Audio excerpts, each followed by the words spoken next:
با لبو میشه همچین چیز خوشمزه رو درست کرد. بیا تو کانالم آموزشش رو گذاشتم. خب بریم که با هم دیگه درست کنیم. به 4 تا لبو متوسط احتیاج داریم و پودر ژلاتین 15 گرم میخوایم که میتونید 1.5 ساشه ژلاتین رو استفاده کنید که میتونید ژلاتین رو روی آب سرد بریزید و بذارید بنماری بشه، حالا یا رو مایکروفر یا روی بخار کتری. من همه اینها رو با شکر و پودر ژلاتین و 5 قاشق ماست همه رو گذاشتم تو داخل میکسر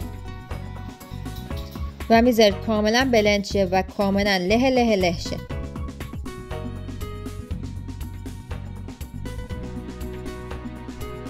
و اینجا هم ژلاتینا رو بهش اضافه کردم. وسطش بعد بهتون بگم لایک یادتون نره. و اینجا من قالبمو برداشتم، این قالب انتخاب کردم چون خیلی خوشگله و قشنگ کاملا چربش کردم. اگه چرب نکنید در نمیاد.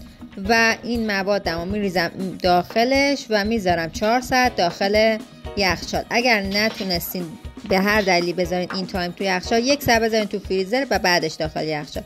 ببینید چقدر جذاب شد. اینو برای یلدا و مهمونیاتون درست کنید. سابسکرایب و لایک هم یادت نره.